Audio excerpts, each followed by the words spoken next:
بسم الله الرحمن الرحيم. عن عبد الله بن عمر رضي الله تعالى عنهما قال قال رسول الله صلى الله عليه وسلم: ما حق امرئ مسلم له شيء يوصي فيه يبيت 3 ليال إلا ووصيته عنده مكتوبة. قال عبد الله بن عمر: ما مرت علي ليلة منذ سمعت رسول الله صلى الله عليه وسلم قال ذلك إلا وعندي وصيتي. رواہ مسلم. محترم حضرات، صحابہ کرام کتاب و سنت کے اولین مخاطب تھے. انہوں نے نبی صلی اللہ علیہ وسلم پر قرآن مجید کا نزول ہوتے ہوئے اپنی نظروں سے دیکھا ہے. صحابہ کرام نبی صلی اللہ علیہ وسلم سے جب بھی کوئی بات سنتے یا کوئی عمل کرتے ہوئے دیکھتے تو فوراً اس پر عمل شروع کر دیتے تھے. کہتے ہوئے سنے یا کرتے ہوئے دیکھے تو اس پر عمل شروع کر دیتے تھے. ایسی بہت ساری مثالیں صحابہ کرام کی سیرت سے ہم کو ملتی ہیں جس میں صحابہ کرام کے اتباع سنت کا جذبہ معلوم ہوتا ہے کہ نبی صلی اللہ علیہ وسلم کی سنتوں پر عمل کا صحابہ کرام کے ہاں کس قدر جذبہ تھا. ابو داؤد کی مشہور حدیث ہے، ایک مرتبہ نبی صلی اللہ علیہ وسلم صحابہ کرام کو نماز پڑھا رہے تھے. اچانک آپ دوران نماز اپنے جوتے نکال کر بازو رکھ دیے. صحابہ کرام آپ کو دیکھ کر کے اپنے اپنے جوتے نکال کر بازو رکھ دیے. نماز سے فارغ ہوئے تو آپ نے کہا: ما حملکم علی القاء نعالکم. دیکھا کہ ہر طرف جوتے نظر آ رہے ہیں. کہا کہ تم لوگ اپنے جوتے کیوں نکال دیے؟ کہا: رائیناک القیت نعلیک فالقینا نعالنا. ہم نے دیکھا کہ آپ اپنے جوتے نکالے، ہم آپ کو دیکھ کر ہم بھی نکال دیے. تو نبی صلی اللہ علیہ وسلم نے کہا کہ میرے نکالنے کی وجہ یہ تھی کہ جبریل میرے پاس آئے اور انہوں نے خبر دی کہ میرے جوتے میں غلاظت لگی ہے، اس لیے میں نکال دیا. لیکن صحابہ کرام آپ کو دیکھے فوراً اس کام پر عمل اس چیز پر عمل شروع کر دیے. اسی طرح سے آپ کو کہتے ہوئے سنے فوراً اس پر عمل شروع کر دیے. عبداللہ بن مسعود رضی اللہ تعالیٰ عنہ کی روایت ہے، ابو داؤد ہی کی حدیث ہے. ایک مرتبہ نبی صلی اللہ علیہ وسلم خطبے کے لیے ممبر پر آئے. آپ نے کہا: اجلسو، بیٹھ جاؤ. کس سے کہہ رہے ہیں نہیں معلوم ہے. عبداللہ بن مسعود رضی اللہ عنہ ابھی مسجد میں داخل ہو رہے تھے.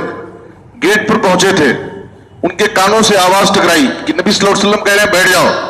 فجلس علی الباب، وہیں دروازے ہی پہ بیٹھ گئے. بعد میں آپ نے دیکھا کہ عبداللہ بن مسعود دروازے پہ بیٹھے ہیں تو آپ نے کہا: تعال یا عبداللہ بن مسعود، اے عبداللہ بن مسعود اندر آ جاؤ. تو یہ ہے صحابہ کرام کا جذب عمل کہ نبی صلی اللہ علیہ وسلم کو کرتے ہوئے دیکھے یا کہتے ہوئے سنے فوراً عمل شروع کر دیتے. اگر اور مگر بعد میں دیکھیں گے ٹال مٹول، ایسا کچھ بھی ان کے ہاں نہیں تھا. اسی لیے صحابہ کرام اس روئے زمین پر انسانیت میں پیغمبروں کے بعد سب سے اعلیٰ اور افضل ہے. ان کا مقام و مرتبہ قرآن مجید میں جگہ جگہ بیان کیا گیا ہے. نبی صلی اللہ علیہ وسلم نے ان کے مقام کو ذکر کیا ہے. خریم اسدی کے بارے میں آتا ہے، آپ صلی اللہ علیہ وسلم نے ایک مجلس میں کہا: نعم الرجل خریم الاسدی لولا طول جمته واسبال ازاری.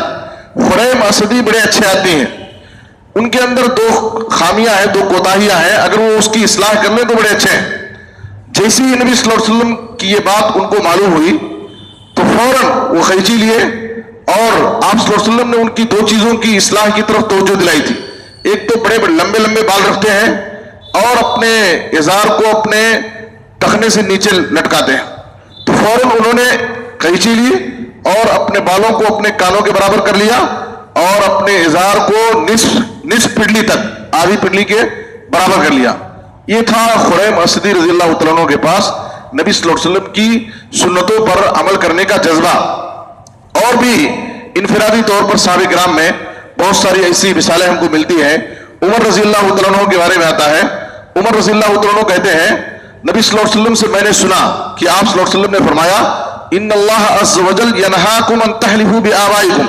اللہ رب العالمین تمہیں منع کرتا ہے کہ تم باپ دادا کی قسم کھاؤ، غیر اللہ کی قسم کھاؤ.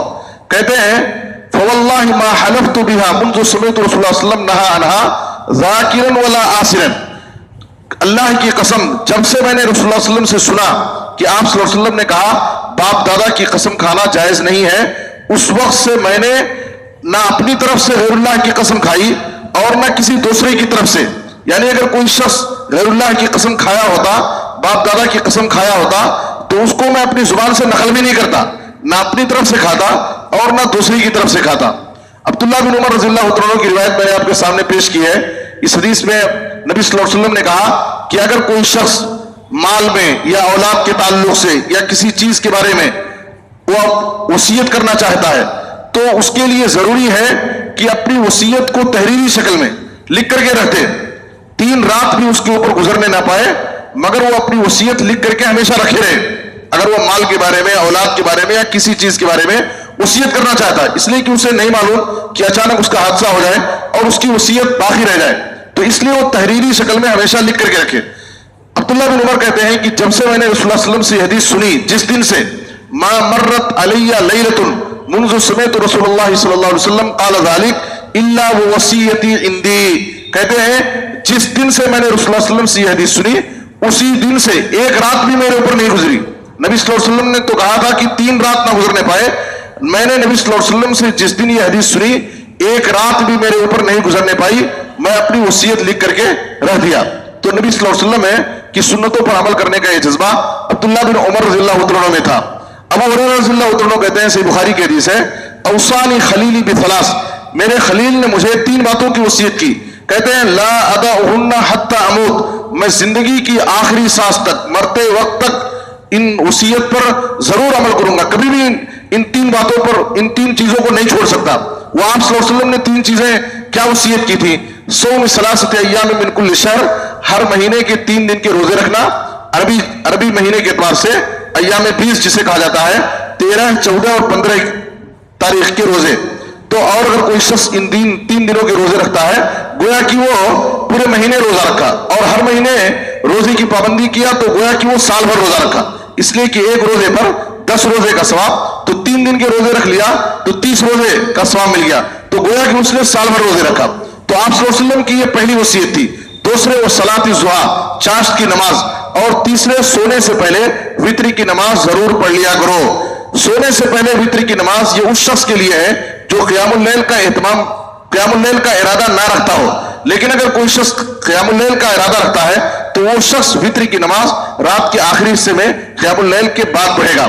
تو ابو ہریرہ رضی اللہ عنہ کا جذبہ عمل آپ دیکھیے، کہتے ہیں کہ آپ صلی اللہ علیہ وسلم نے مجھے ان 3 باتوں کی وصیت کی، لیکن میں اپنی زندگی کی آخری سانس تک، موت تک میں نے اس وصیت پر کبھی بھی ہمیشہ عمل کیا، کبھی بھی ان کو نہیں چھوڑا. حضرت علی رضی اللہ عنہ کا واقعہ مشہور ہے. فاطمہ رضی اللہ عنہ اکیلے گھر کے سارے کام کرتی تھی، چکی چلاتی تھی، جس کی وجہ سے ان کے ہاتھوں میں چھالے پڑ جاتے تھے. ایک مرتبہ نبی صلی اللہ علیہ وسلم کے پاس کچھ قیدی آئے ہوئے تھے اور وہ نبی صلی اللہ علیہ وسلم کے پاس ایک درخواست لے کر کے آئی، اے اللہ کے رسول مجھے ان قیدیوں میں سے ایک قیدی دے دیجئے جو میرے لیے خادم کے حصے سے میرے گھر کے کام کاج کر دے گا. آپ صلی اللہ علیہ وسلم سے ملاقات نہیں ہوئی، عائشہ رضی اللہ عنہا سے ملاقات ہوئی، اپنا مسئلہ ان کے سامنے ذکر کیا. جب نبی صلی اللہ علیہ وسلم آئے تو عائشہ رضی اللہ عنہا نے فاطمہ رضی اللہ عنہا کی آمد اور سبب ذکر کیا. نبی صلی اللہ علیہ وسلم سیدھے اپنے بیٹی فاطمہ کے ہاں چلے گئے.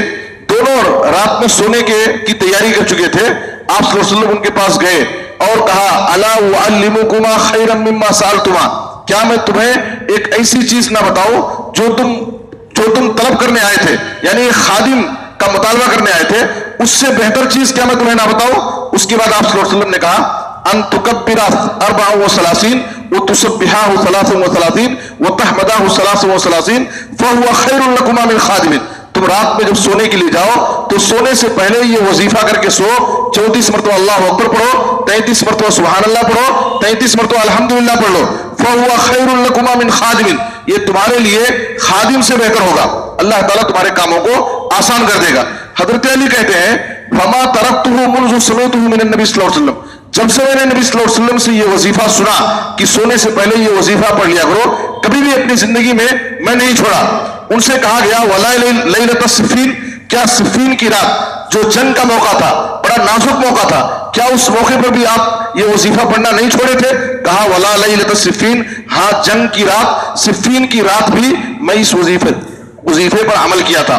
خواتین میں آپ کی بیوی ام المومنین ام حبیبہ رضی اللہ تعالیٰ عنہ کا جذبات دیکھیے، انہوں نے نبی صلی اللہ علیہ وسلم سے ایک حدیث سنی، صحیح مسلم میں ہے، ما من عبد مسلم یصلی للہ کل یوم 12 رکعۃ تطوعا غیر فریضۃ الا بنى اللہ له بیتا فی الجنہ، کوئی بھی مسلمان بندہ ہر دن سنت موقدہ جسے کہا جاتا ہے، سنن موقدہ جن کی تعداد کل 12 رکعات ہے، اگر کوئی شخص ان 12 رکعات سنن موقدہ کی پابندی کرتا ہے تو اللہ رب العالمین اس کے بدلے میں اس کے لیے جنت میں گھر بنائے گا۔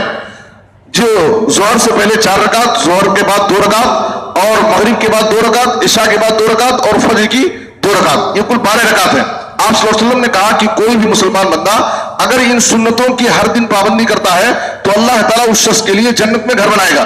ام حبیبہ رضی اللہ تعالیٰ عنہ کہتی ہیں فما ترکتہن منذ سمعتہن من رسول اللہ صلی اللہ علیہ وسلم، جس دن سے میں نے رسول اللہ صلی اللہ علیہ وسلم سے یہ حدیث سنی، اپنی زندگی میں کبھی بھی یہ سنتیں پڑھنا میں نے نہیں چھوڑا، پوری زندگی میں نے ان سنتوں پر عمل کیا۔ آپ دیکھیں یہ صحابہ کرام کی زندگی سے وہ مثالیں ہیں کہ آپ صلی اللہ علیہ وسلم سے زندگی میں ایک مرتبہ نبی صلی اللہ علیہ وسلم کی کوئی بات سن لی، پوری زندگی مرتے دم تک، آخری سانس تک انہوں نے نبی صلی اللہ علیہ وسلم کی اس سنت پر عمل کیا ہے۔ تو صحابہ کرام میں اتباع سنت کی بہت ساری مثالیں ہمیں ملتی ہیں، اس لیے ہمیں بھی چاہیے کہ ہم صحابہ کرام کے نقش قدم پر چلیں۔ صحابہ کا ایمان ہمارے لیے معیار بتایا گیا ہے، اور جیسے ان کے اندر نبی صلی اللہ علیہ وسلم کی ایک ایک سنت پر عمل کا جذبہ اور شوق تھا، ہم بھی نبی صلی اللہ علیہ وسلم کی سنتوں کو جاننے کے بعد اس پر عمل کرنے کی کوشش کریں۔ اللہ سے دعا ہے کہ اللہ تعالیٰ ہمیں صحابہ کرام کے نقش قدم پر چلنے کی توفیق عطا فرمائے اور نبی کی سنتوں پر کما حق و عمل کرنے کی توفیق دے۔ آمین۔ صلی اللہ علیہ نبینا محمد و آلہ وصحبہ اجمعین۔